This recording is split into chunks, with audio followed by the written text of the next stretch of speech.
Podem assentar.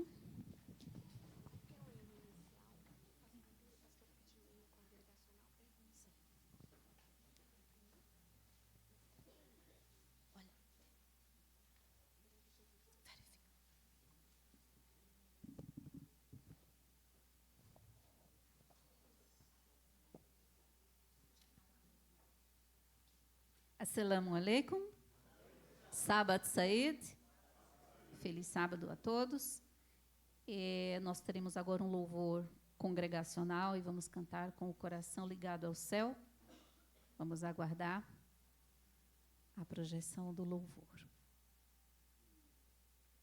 Vamos ficar em pé? Quem puder.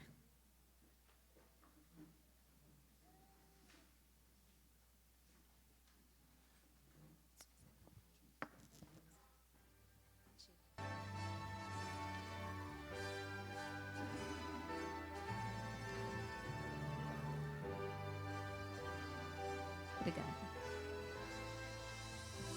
Equaliza os microfones, por favor. Servos de Deus, a trombeta tocai breve. Retorno a todo mundo, a mensagem levai. Breve Jesus voltará. Breve virá, breve virá.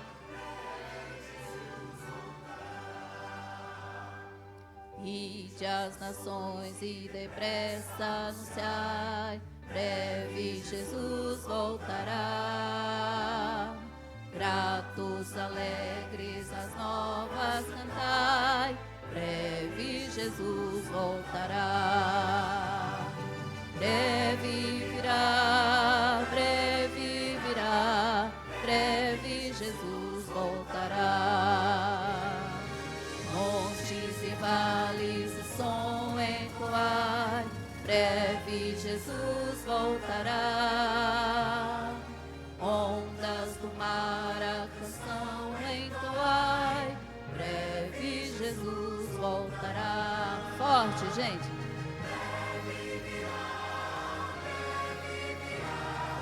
Breve Jesus voltará. Guerras e fomes nos dão a entender. Breve Jesus voltará. Graves sinais já nos fazem saber. Breve Jesus voltará. Breve virá, breve virá. Breve Jesus voltará.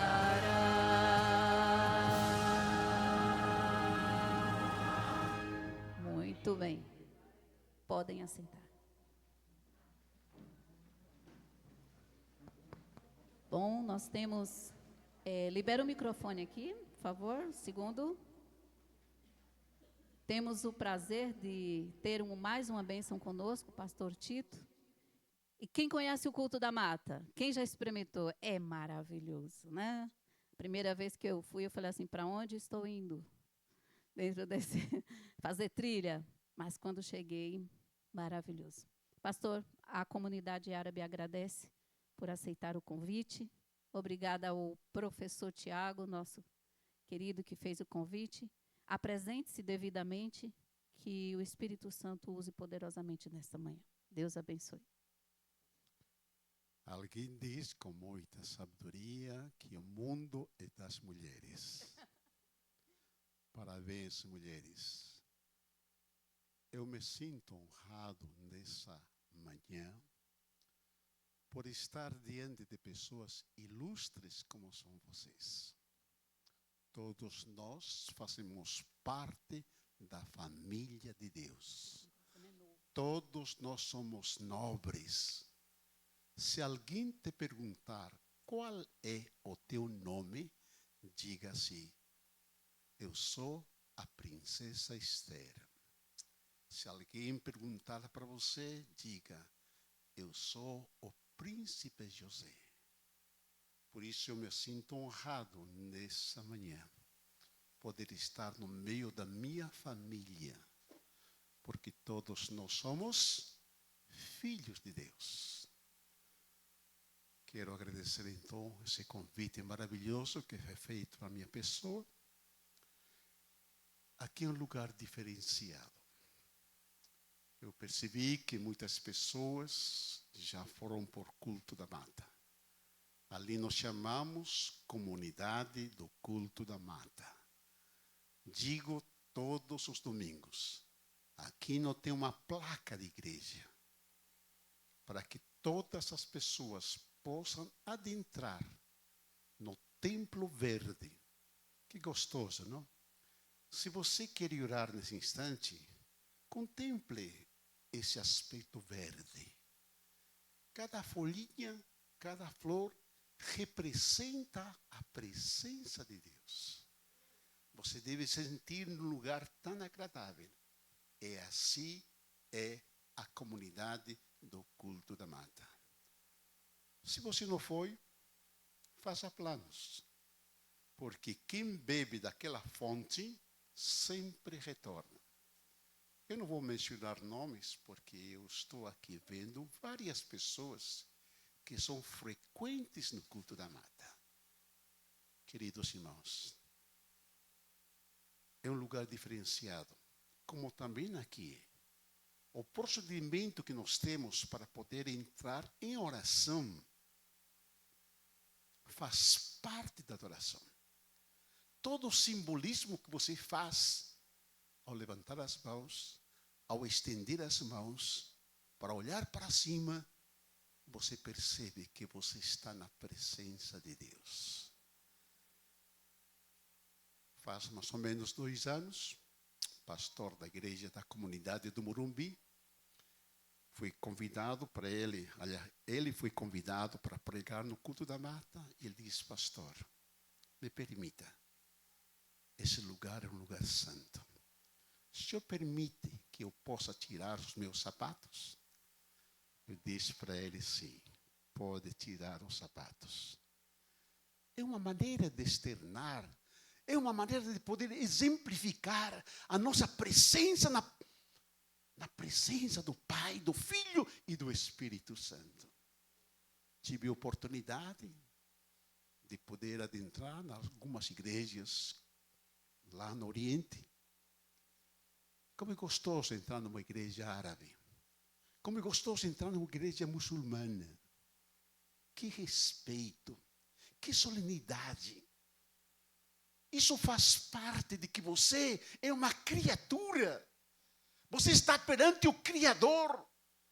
E toda a reverência, todo o silêncio é digno de honra estar nesse lugar. Eu estou já aposentado há 38 anos. Já me aposentei faz há 16 anos. Hoje, cuido do culto da mata como voluntário. Porque férias só no milênio. Enquanto há vida, eu preciso respirar e dizer para as pessoas quão grande é esse Deus. Esse Deus maravilhoso. Por isso, meu irmão, não pare. Insista em pregar. Persista em oração. Que logo, logo, Cristo vai ouvir a tua prece. E nós estaremos com Ele para sempre. Quando o pastor Muniz falava sobre oração, e ouvi muitos de vocês falarem como vocês conversam com Deus. Como vocês abrem o coração para Deus. Quero te dizer, não sei se vai ser alguma, conforme diz pastor, uma colocação muito forte. Todas as orações onde você pede a cura de algo físico, todas as curas são momentâneas. A cura não é para sempre, irmãos. Porque se Deus curasse todas as doenças, todos os nossos pedidos, não haveria sentido de poder orar. Não haveria sentido de clamar a Deus. Por isso que você tem que continuar orando a Deus.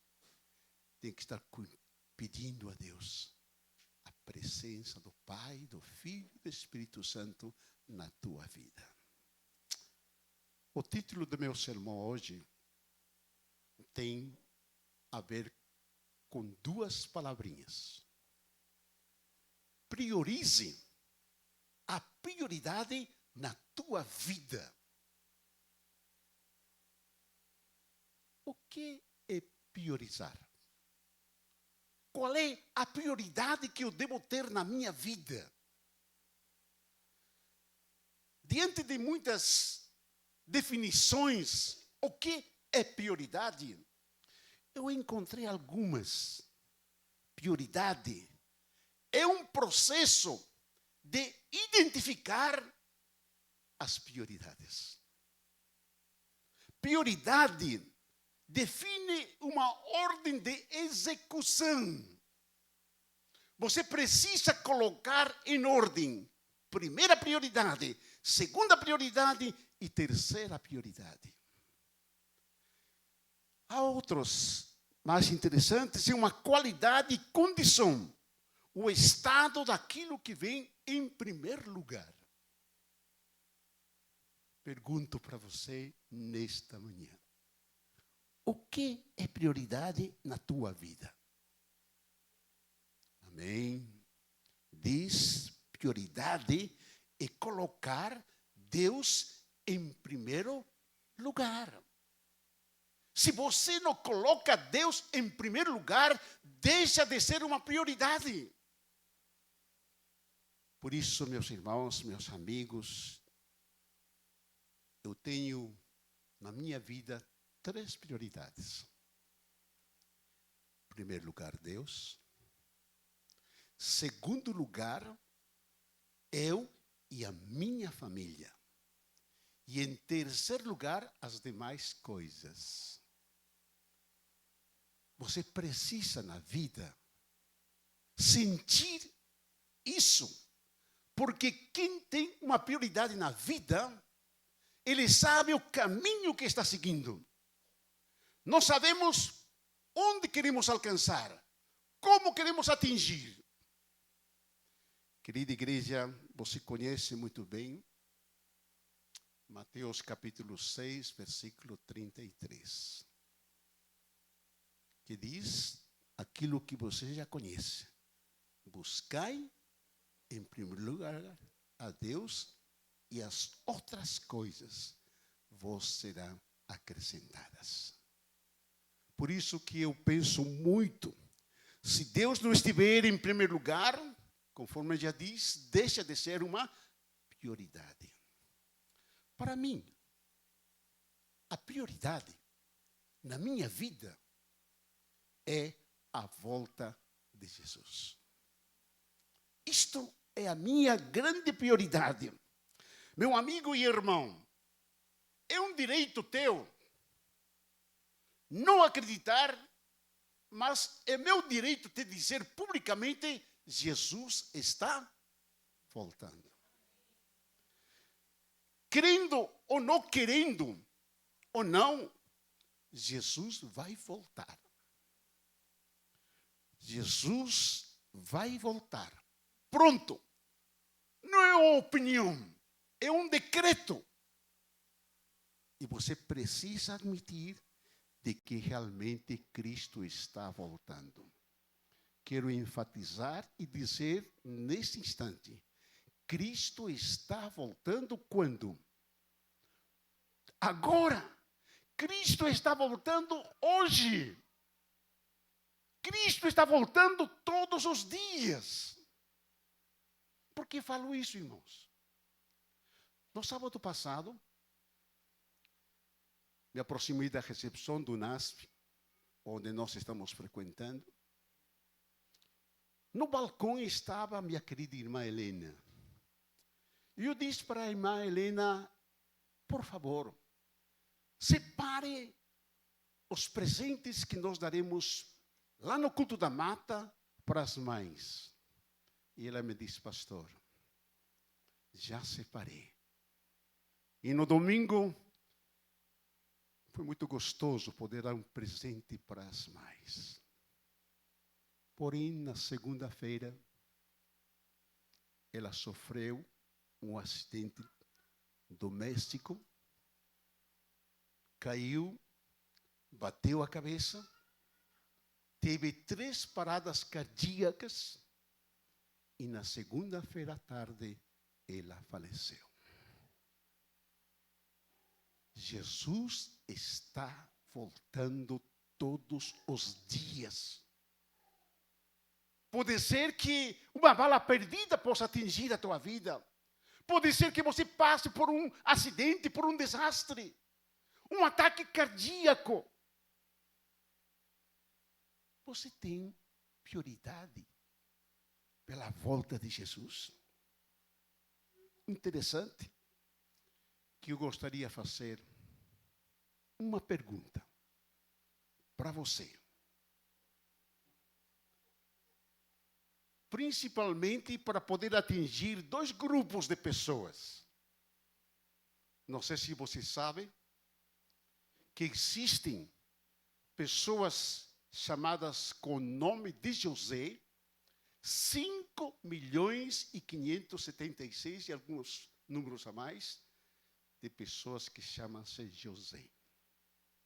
Quero perguntar também nessa manhã para as Marias. No Brasil existem mais ou menos 12.576.000 e alguns quebrados mais de Maria. Pergunto nessa manhã. Porventura existe algum José aqui? Porventura existe aqui alguma Maria? Claro que tem que ter esse nome, porque esse nome é muito comum. E eu pergunto para os Josés e as Marias. Se Cristo vier hoje, você está salvo ou você está perdido? Se Cristo viesse hoje, você está absolvido ou você está condenado? Eu quero nesse instante abrir a palavra de Deus. Eu quero sentir nesse instante o alimento que vai me sustentar fisicamente, para eu poder pensar e avaliar a importância de esperar a volta de Jesus. Eu faço com uma ilustração. Na multiplicação dos pães, mais de 5.000 pessoas foram alimentadas. Mas Jesus deu uma ordem para os discípulos e para todas as pessoas que queriam se alimentar do pão. O maná queria cair naquele instante. E ele diz, fala que o povo se assente na relva. Fala para o povo que se assente no gramado. Eu posso imaginar que aquele gramado era um gramado fofinho. Quem sabe um tapete da natureza. Quando Deus determina para seus discípulos que as pessoas deviam se sentar na relva, na grama, ele estava dizendo que não havia pessoas diferenciadas para se sentar com ele e comer aquele banquete que iria realizar através de um milagre. Não havia uma sala VIP para aqueles que seriam os privilegiados. Mas todas as pessoas deveriam se assentar na mesa, independente da sua etnia. Independente se esta pessoa era pobre, mas este pobre era um irmão em Cristo Jesus. Independente daquele que era rico, porque o rico dentro da igreja é um irmão. Independente daquele que é letrado, iletrado, entrando na igreja, todos nós somos irmãos. Não sei se você tem um título, quem sabe seja doutor ou doutora, mas dentro da igreja, todos nós somos irmãos. Todos somos iguais. Então, por favor, eu vou abrir a palavra de Deus. Incline sua cabeça e diga para Deus, Senhor, me alimenta com o pão que vai descer do céu.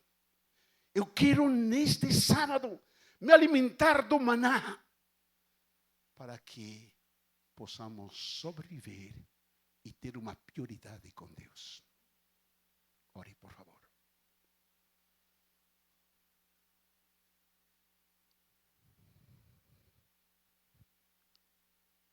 Querido Pai, a tua palavra será aberta. Estamos sentados na mesa,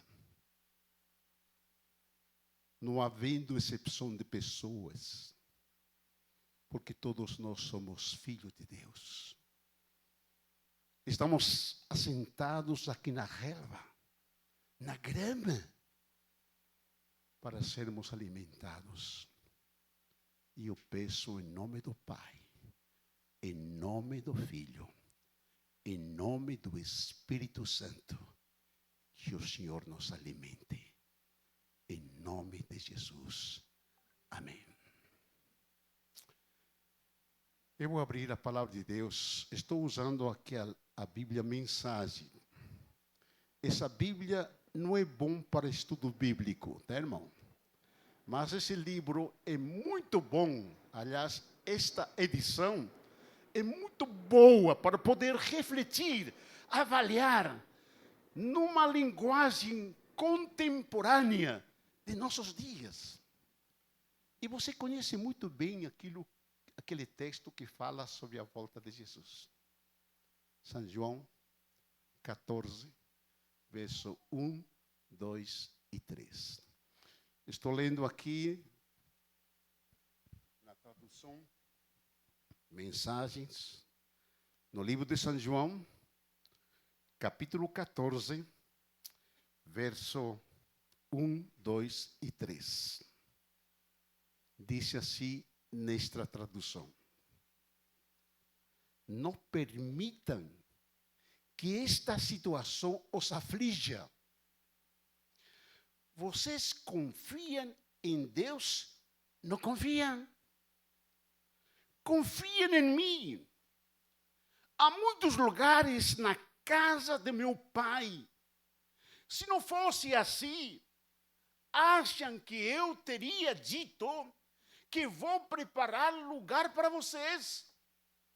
Mas se vou preparar lugar para vocês, significa que vou retornar e levá-los comigo para que possam viver onde eu vivo. Amém, irmãos? Não sei qual é a casa em que casa você mora. Pode ser que você more num palácio. Pode ser que você more numa casa que quando você entra se sente lá no céu. Mas nenhuma casa, nenhuma morada se compara àquilo que Deus está preparando para nós. Por isso que eu preciso ter uma prioridade com Deus. É por isso que nessa manhã eu preciso fixar meus olhos para a volta de Jesus. É uma prioridade que deve acontecer em cada um de nós. Notem, no livro de Apocalipse, estou lendo aqui na versão, na livro Mensagem, Apocalipse, capítulo 3, versículo 11. Apocalipse, capítulo 3, versículo 11. Estou lendo na versão Mensagem. E disse assim: estou a caminho. Em breve estarei aí. Apegue-se com firmeza ao que você tem, para que ninguém distraia e roube a sua coroa. Deus está dizendo para mim nesta manhã: cuidado, irmão José, cuidado, irmã Maria, não se distraia, porque alguém vai tomar a tua coroa. No capítulo 22 do mesmo livro, você encontra a sequência desse pensamento. Capítulo 22, versículo 7, diz mais uma vez: se estou a caminho, feliz aquele que guarda as palavras desta profecia. Deus está me dizendo agora, olhando nos meus olhos, e diz para você: estou a caminho, estou logo, muito em breve, junto de ti. Procura ler a palavra de Deus, procura examinar a palavra de Deus, procura te conscientizar que eu muito em breve estarei contigo. Você está lendo a palavra de Deus? Você está bebendo dessa fonte que não tira meu olhar da volta de Jesus?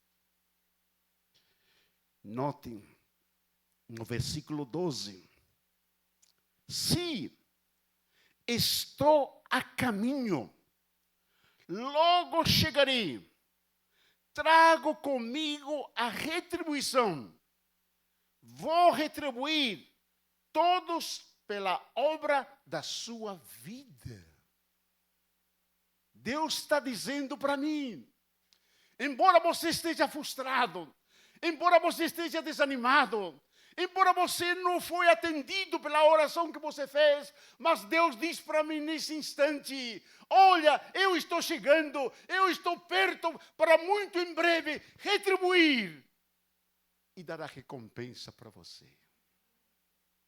Não é gostoso poder ouvir isso? Capítulo 22, versículo 20. Pela quarta vez, Deus disse assim: aquele que testifica a respeito de todas estas coisas diz mais uma vez: estou a caminho, logo chegarei. Se venha, Senhor Jesus, a graça do Senhor Jesus seja com todos vocês. Amém. Meu irmão, minha querida irmã, Deus está dizendo nesse instante para mim que está às portas. Logo voltarei, mas já estou voltando. Querida igreja, diante dessa evidência de que Jesus está voltando, surge uma pergunta.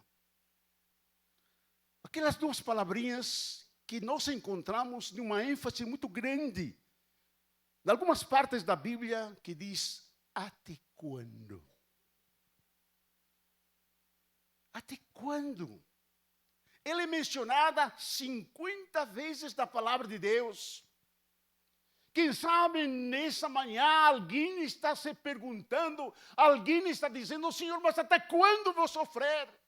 Até quando eu vou viver essa situação crítica na minha vida? Até quando, Senhor? Eu gosto muito do Salmo 90, versículo 13. Ele tem sido para mim uma inspiração quando diz assim: volta o eterno. Até quando? Por quanto tempo teremos que esperar? Infelizmente, essa pergunta, até quando, tem ceifado muitas pessoas para o desânimo. Tem ceifado muitas pessoas para abandonar essa fé, essa prioridade. Todos nós, conforme já presenciei aqui, pela manifestação da escola sabatina, quando o pastor Muniz pergunta e deu a chance para cada um de nós externar o que é oração. Irmãos, é tão simples. Oração é respirar. E quando você para de respirar, você morre. É uma ligação tão íntima com Deus. É assim a mensagem da volta de Jesus. Nós temos, irmãos, na palavra de Deus, referências. 3.100 referências que Cristo vai voltar. Não é apenas opinião da Igreja Adventista do Sétimo Dia, é a palavra de Deus que está afirmando categoricamente e dizendo que eu vou voltar. Mas, infelizmente, pelas circunstâncias da vida, você está duvidando da volta de Jesus. Se você olhar o livro de Isaías, só no livro de Isaías, eu considero o profeta Isaías, irmãos, como o grande Lutero. Martim Lutero tinha a sede, a vontade de que logo Cristo voltasse. Só no livro de Isaías, você encontra 110 citações da primeira volta de Jesus. E 220 vezes, só no livro de Isaías, da segunda volta de Jesus. Então não existe desculpa, não existe dúvida para nós que nos chamamos adventistas do sétimo dia. Nós somos os porta-vozes, nós somos os proclamadores da volta de Jesus. Mas como posso, nesse instante, me manifestar de que a minha vida é um livro aberto e que as pessoas estão lendo na minha vida de que Jesus vai voltar? Às vezes eu encontro uma pessoa triste, com a cara fechada. Eu sempre tenho dito, irmãos, eu não sou bonito, irmãos. Vocês já perceberam? Eu sou feio. Deus não caprichou muitos de vocês com um perfil bonito, né, irmão? Mas existe a plástica, né, irmãos? Que a gente pode melhorar um pouquinho.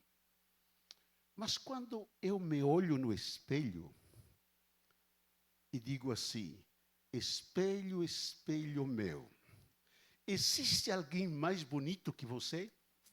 E que o espelho diz?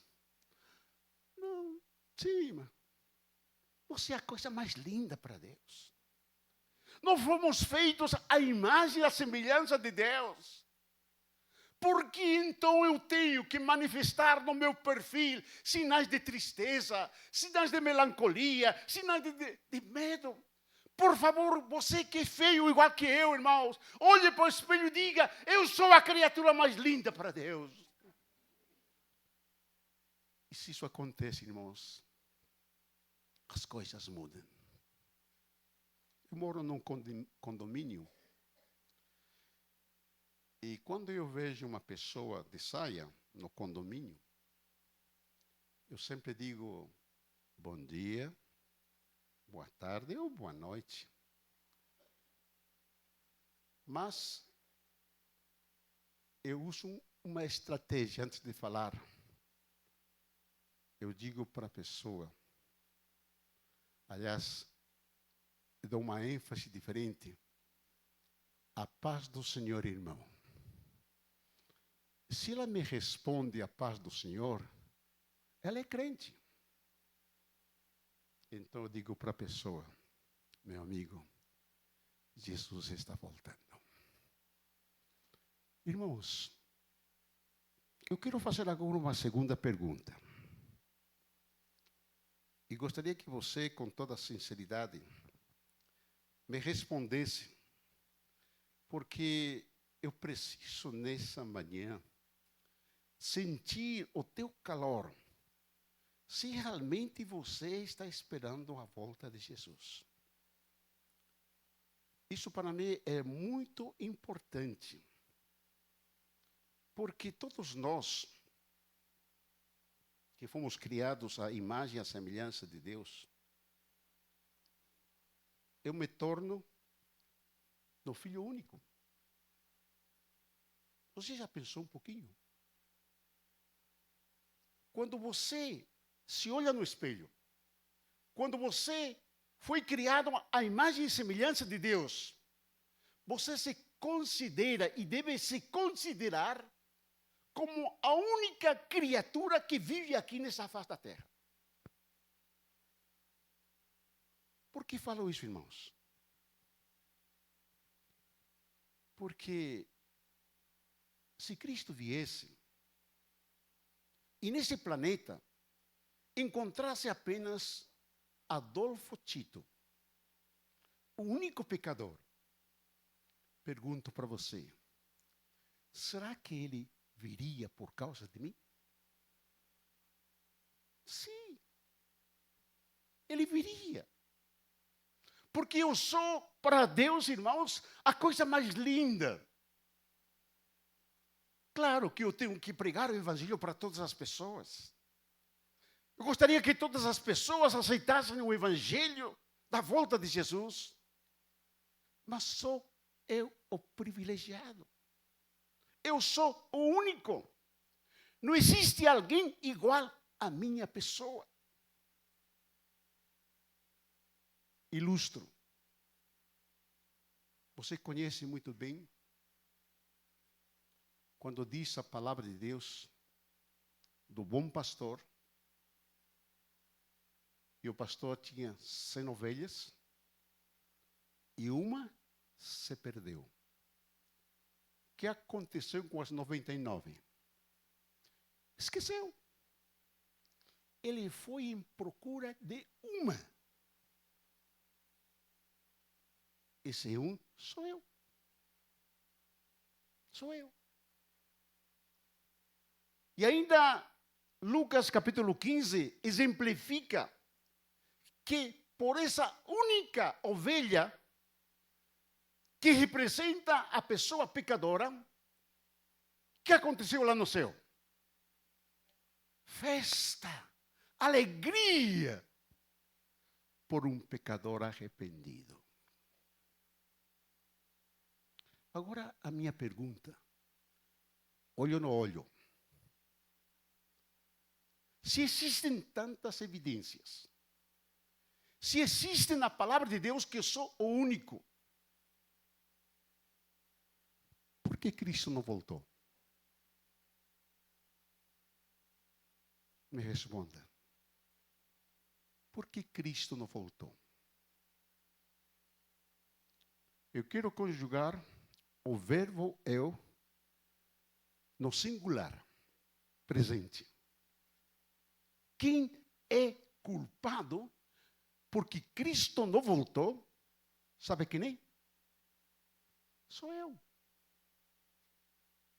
Sou eu, irmãos.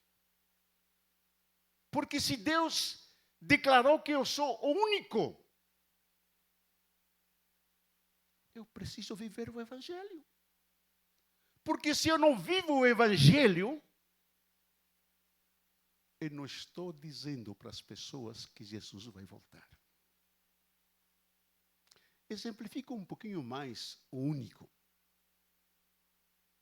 Quando existe uma relação íntima entre marido e mulher, nessa vida íntima, ela fica grávida. Diante dos 200 milhões de espermatozoides, apenas um atinge o óvulo da mulher. E esse um sou eu. Querida igreja, como você está encarando a volta de Jesus? Você se considera nesta manhã como culpado ou você está absolvido? Bom, nós temos que pensar seriamente em ser adventista do sétimo dia. Porque a minha vida tem que ser um livro aberto. Eu preciso que as pessoas possam ver, não nas minhas palavras, mas as pessoas precisam ver nas minhas ações de que eu estou esperando a volta de Jesus. São as minhas ações. Por isso, querida igreja, por ser eu único. Alguém aqui é filho único? Não levante a mão. Porque em certos casos, o filho único é o filho mimado. Não é assim, irmão? Muito mimado. Em alguns casos, o filho único, ele é egoísta. Em alguns casos, o filho único tem todos os privilégios que ele pede para o pai e a mãe, eles dão para ele porque é único. Às vezes, na vida espiritual, nós queremos prevalecer em ser ousados. Aí você então se atreve a falar com Deus e dizer: Senhor, eu sou o único e o Senhor tem que me atender agora a minha petição.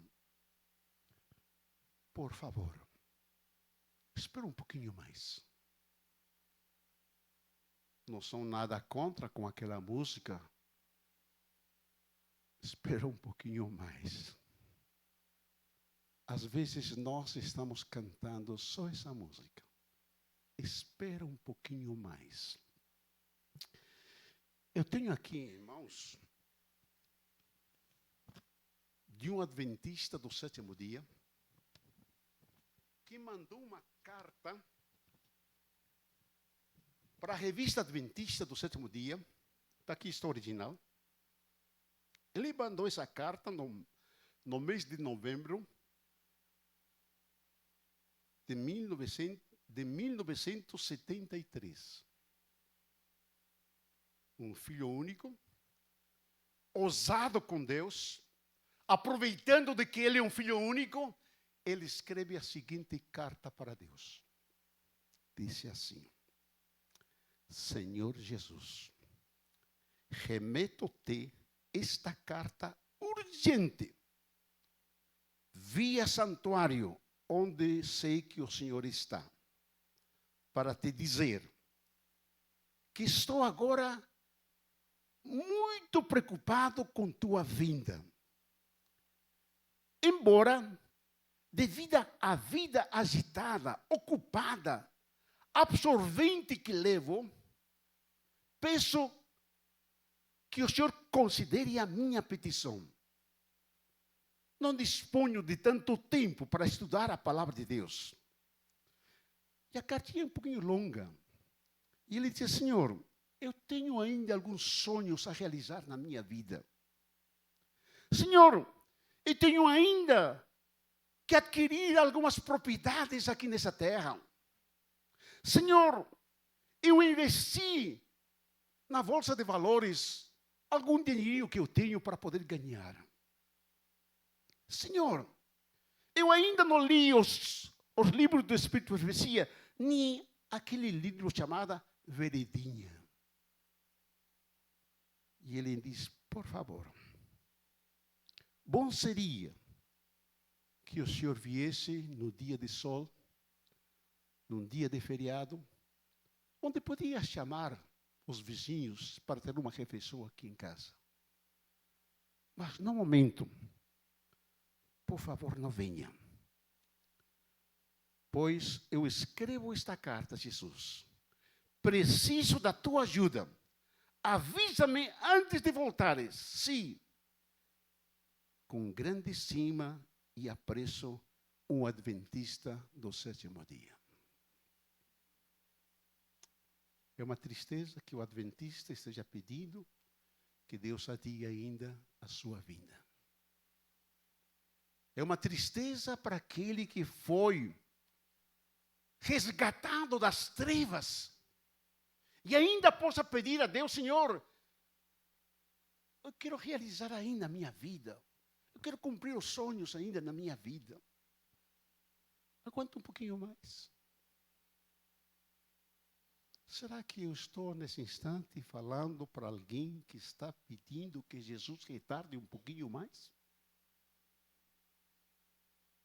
Querida igreja, nosso tempo avançou, Mas conforme me disseram que aqui não tem horário para terminar, porque depois nós temos um almoço, não? Então não precisa ninguém sair para casa. Então aguantem um pouquinho mais. Conforme diz que o maior culpado porque Jesus não voltou, sou eu. Analise um pouquinho.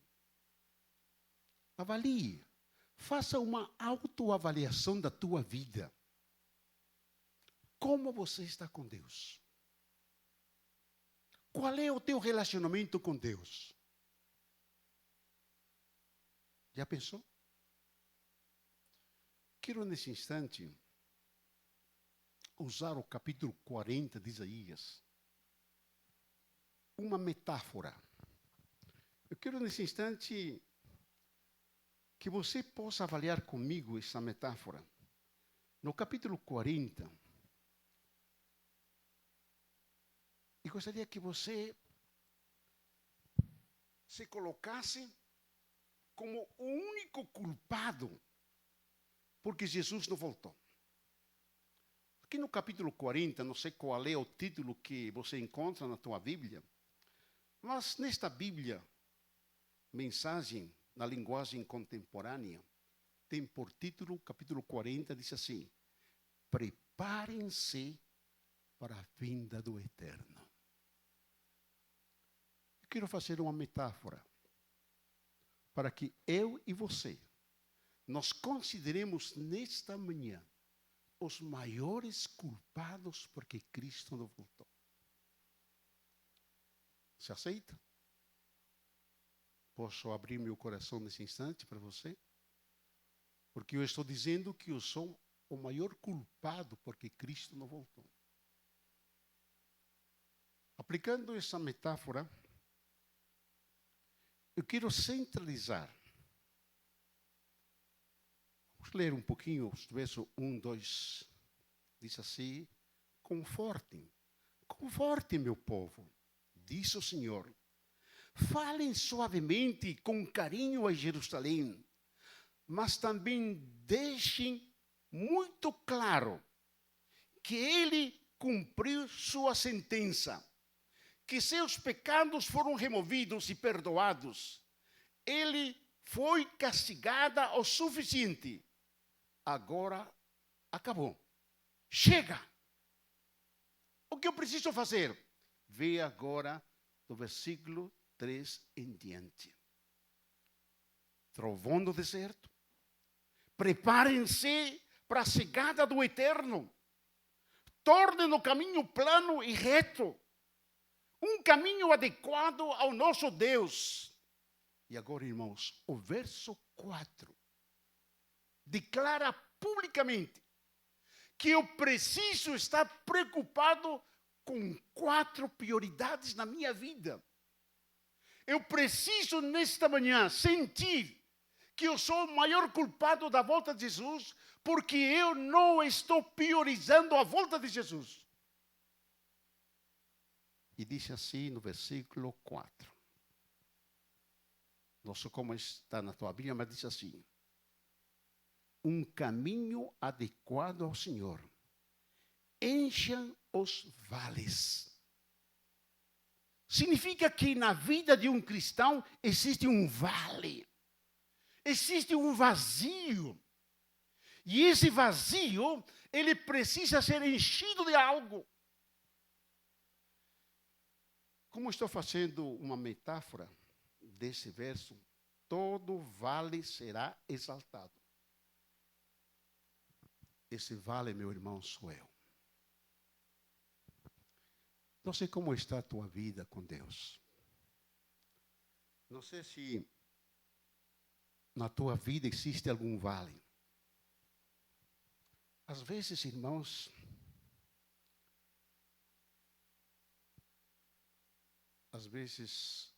sou como em certos momentos tenho respondido. Quando alguém me pergunta e diz: e aí, pastor, tudo bem? E nós respondemos: mais ou menos. A vida está sendo muito cruel comigo. às vezes nós precisamos um reavivamento pessoal. Nesta manhã, eu preciso valorizar certos tipos de pessoas. Na vida espiritual, a primeira pessoa que precisa ser valorizada sou eu. Não no campo material, mas no campo espiritual. Eu preciso valorizar na igreja as pessoas que estão sendo esquecidas. As pessoas que estão sendo ignoradas. Faça uma avaliação. Você conhece todos os membros da igreja? Você sente falta de alguém da igreja que se afastou? Deus está dizendo para mim, Adolfo, você está esquecendo das pessoas que fundaram a igreja aqui, a comunidade. Você está esquecendo as pessoas que um dia lançaram a semente da palavra de Deus. Você está ignorando estas pessoas. Interessante que Jesus, quando esteve aqui nessa terra, gastou muito tempo com os pobres, com os cegos, com os cobradores de imposto, com as prostitutas. A sua atenção era com esse tipo de pessoas. E a minha preocupação nesta manhã, dizer, onde estão esses vales que precisam ser preenchidos? Eu já disse, está na minha casa. Quem sabe seja eu. Na minha família. Gostaria que você pensasse muito na tua família.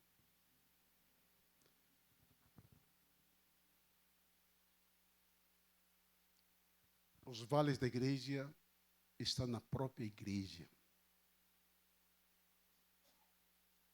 O ano passado eu tive a tristeza de acompanhar numa igreja grande aqui de São Paulo.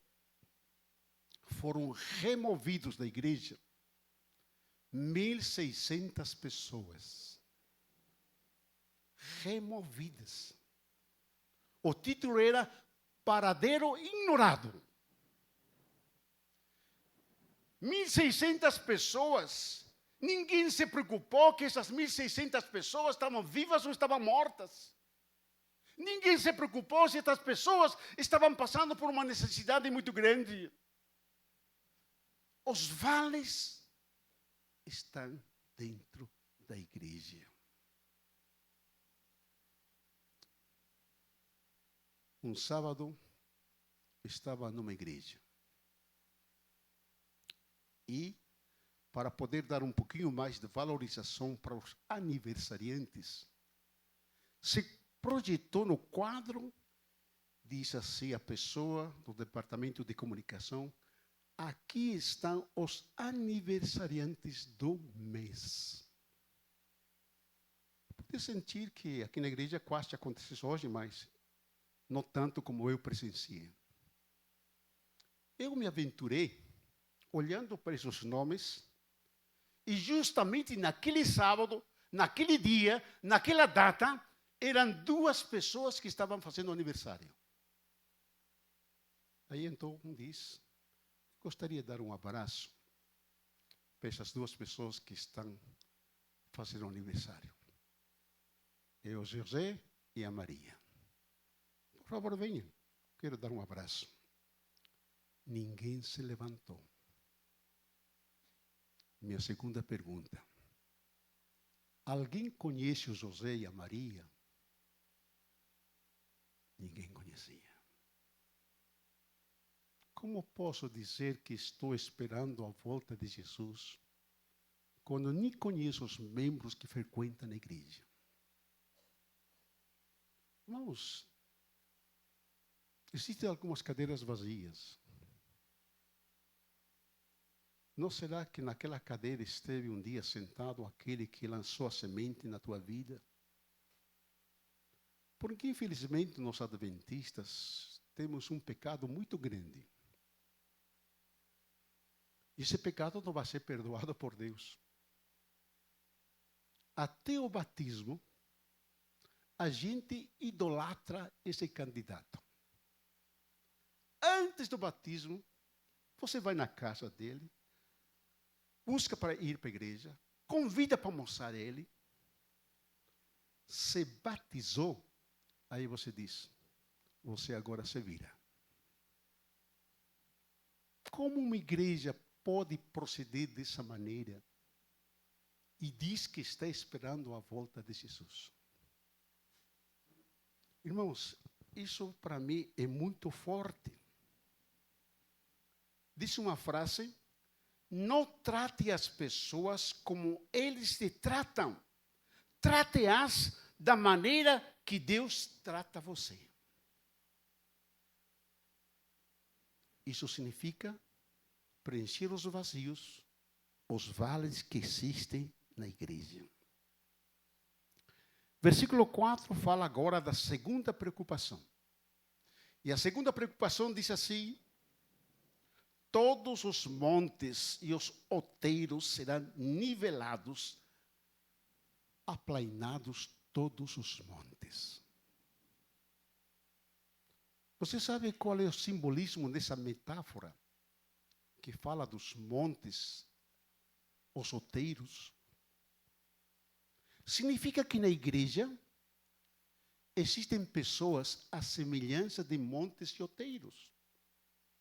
Se o Monte Everest pudesse falar com seus 8.840 metros de altura, se ele falasse para mim que tem uma altura de 1,62, o que diria para mim? Coitado desse anão, pequenininho. Pois este é o procedimento de algum de nós. Eu disse que eu sou culpado porque Jesus não voltou, porque eu sou arrogante, pretensioso, eu sou de nariz empinado. Como posso dizer que Jesus vai voltar quando eu não sei pedir desculpa e perdão para as pessoas que me ofendem? Quando você ler esse texto aqui, que na igreja existem montes e outeiros que precisam ser nivelados, diga assim: eu sou essa pessoa orgulhosa, eu sou essa pessoa prepotente, eu preciso descer do meu pedestal.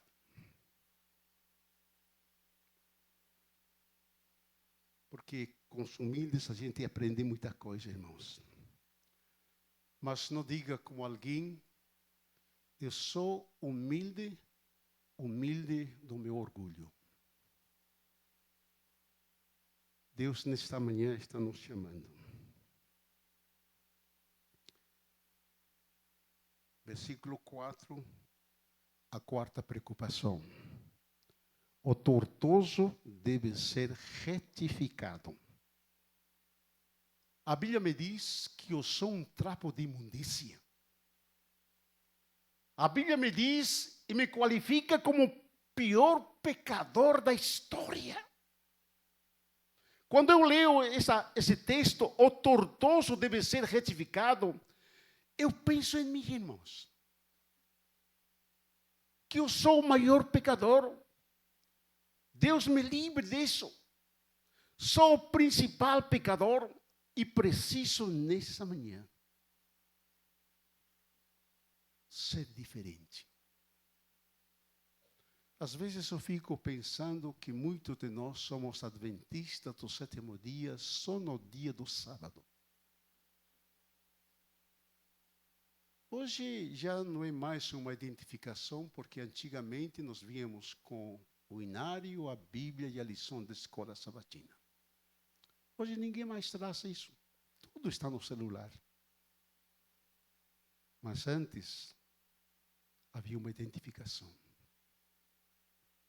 Eu vou ler para você nesse instante que muitos de nós usamos uma máscara de adventista do sétimo dia. Infelizmente. Por favor, me acompanhe aqui em Lucas. Eu estou lendo aqui. Lucas capítulo 12. Essa mensagem para mim, irmãos, foi impressionante. Adventista que vive o adventismo só no dia do sábado e não vive durante a semana. Olha o que diz aqui nesta versão. Lucas capítulo 12, do verso 1 em diante. Nessa época, era comum milhares de pessoas se reunirem à volta dele, um pisando no pé do outro.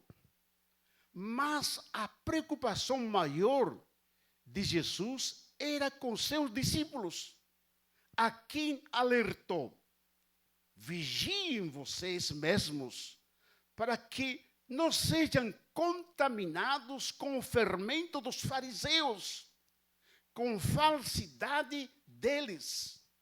Vocês não podem manter sua verdadeira identidade escondida para sempre. Logo, ela será exposta. Vocês não podem manter uma máscara religiosa o tempo todo. Cedo ou tarde, a máscara vai cair e a verdadeira face religiosa de você será conhecida. Vocês não podem falar uma coisa em particular e pregar outro em público. Às vezes eu tenho vivido apenas o evangelho de máscara. Deus está dizendo para mim que eu sou o maior culpado porque Cristo não voltou. E aplicando por último esta metáfora de Isaías 40, eu chego ao ponto mais alto dessa transformação que deve acontecer na minha vida e na tua vida. Porque eu e você somos os maiores culpados porque Cristo não voltou. E você me acompanha agora nesse texto que diz assim, versículo 4. Os lugares escabrosos e ásperos serão aplanados e nivelados. Significa que na minha vida, significa que eu sou uma pessoa áspera, grosseira, rude, duro. Como posso pregar o evangelho quando eu não sei usar aquela palavrinha mágica?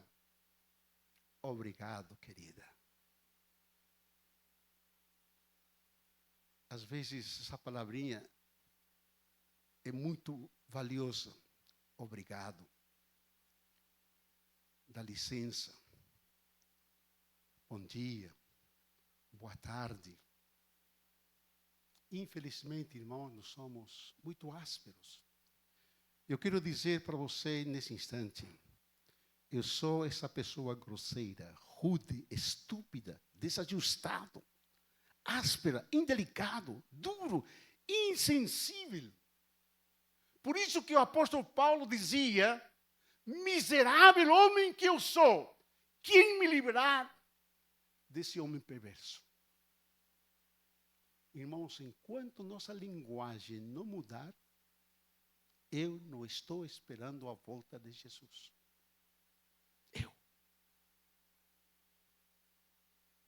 Que Deus permita que através da pessoa do Espírito Santo você seja uma nova pessoa. Porque se você não mudar, irmãos, Jesus não vai voltar para você. Vocês conhecem muito bem aquele trecho do Espírito de Profecia que diz: se um cristão é bondoso, amável, gentil, é o maior argumento que você apresenta em favor do cristianismo. Outro trechinho, você já conhece também, que diz: se o povo de Deus fosse cortês, amável, gentil, usando as boas maneiras, haveriam 100 conversões, onde apenas hoje existe uma. Será que eu sou gentil e cortês com minha esposa, com meus filhos, com os meus vizinhos? De que maneira eu me relaciono com as pessoas? Para mim, irmãos, essa quarta parte é o maior desafio que nós adventistas não sabemos nos relacionar com as pessoas. E mais triste ainda, é não se me relacionar com minha esposa, com meu esposo e com meus filhos. Terminando, quero contar 2 experiências. O meu filho, um dia me disse assim: pai, junto com minha esposa, eu vou dar um presente para vocês. Uma viagem de cruzeiro pelo Caribe. Que coisa linda, irmãos. Nunca tinha ganhado um presente como esse. Entramos no cruzeiro. Lá estava um tapete vermelho. Os recepcionistas, felizes, alegres, corteses, amáveis. Às vezes comecei a me sentir, parece que estou no céu aqui. Toda a atitude dos serviçais era sempre com um sorriso. Posso ajudar? Precisando de alguma coisa? Quando você se assentava na mesa para poder comprar alimentos, eles afastavam na cadeira, ajustavam no lugar certo. Irmãos, é algo maravilhoso.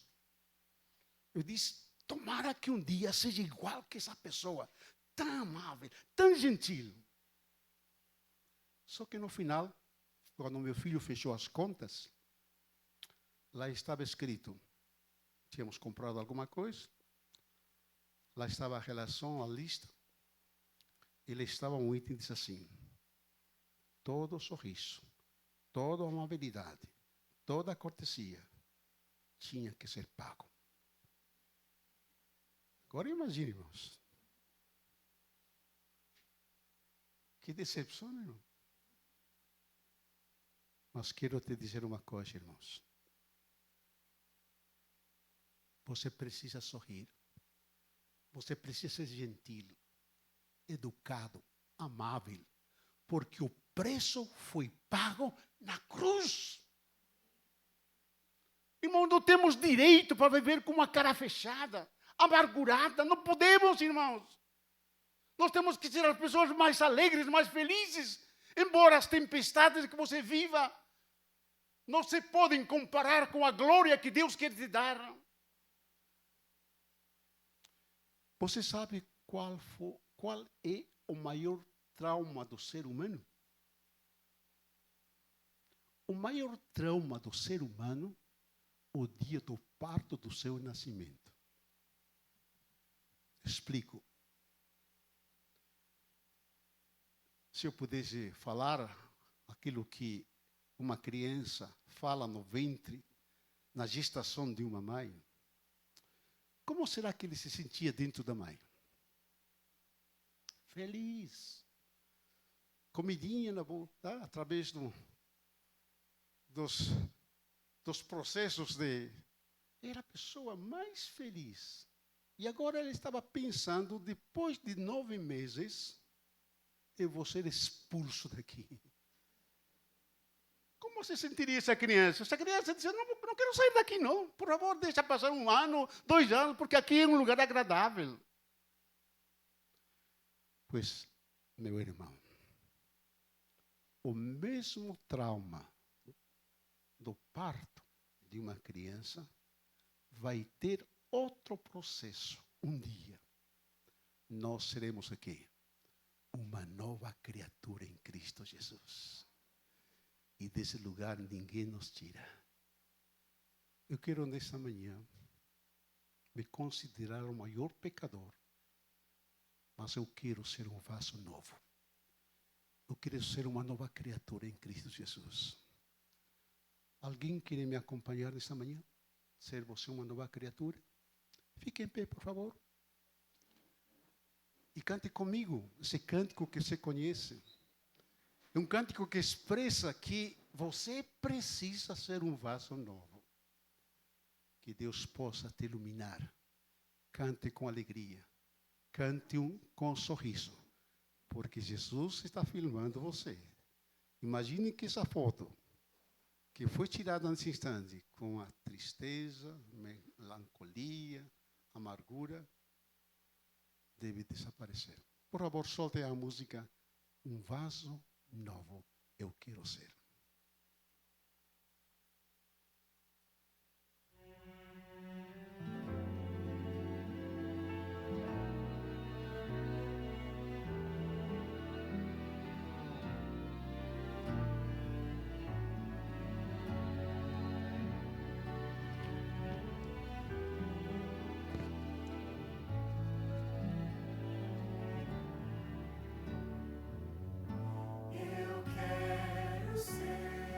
Sorria, por favor. Senhor amado, como vaso. Você está nas mãos de Deus. Faz alegria. O que quebra minha vida. Aleluia, irmão. De novo, eu quero ser.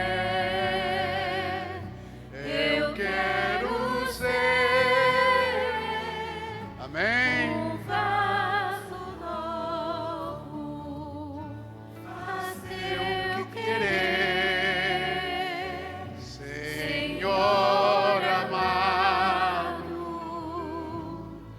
é oleiro e eu, esse vaso, quebra minha vida. Faça de novo, eu quero ser,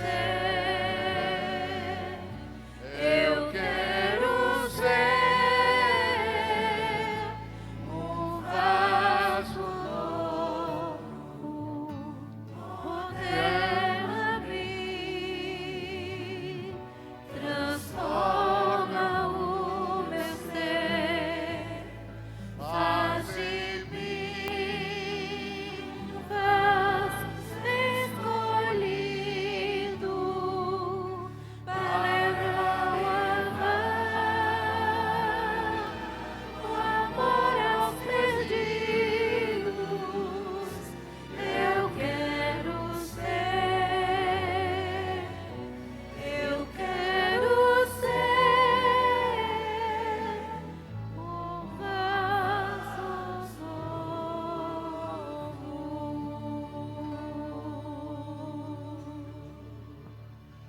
Amém. Pela fé, você vai segurar nesse instante a mão do Pai, do Filho e do Espírito Santo. Eu gostaria que você sentisse a presença da Trindade na tua vida, porque você é um vaso novo. Segure pela fé, por favor. Levante suas mãos e segure a mão do Pai, do Filho e do Espírito Santo.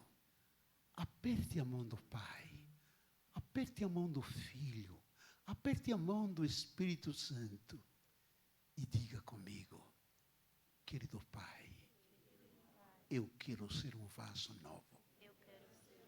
Por isso, eu coloco a minha vida nas tuas mãos, em nome de Jesus. Amém. Saia feliz e alegre, porque você é uma nova criatura em Cristo Jesus. Não entendi.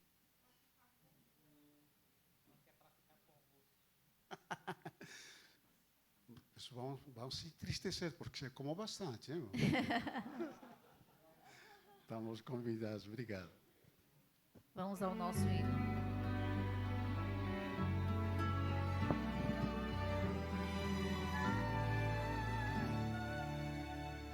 Que a graça de Jesus, o amor de Deus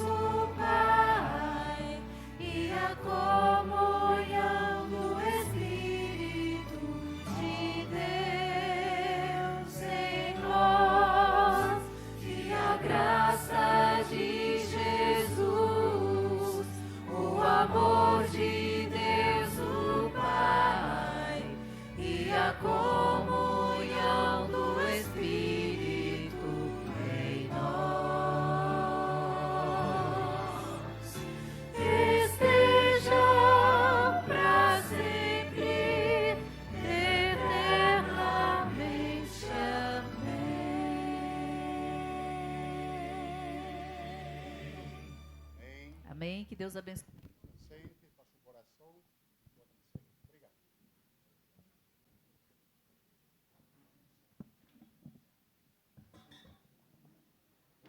À vontade.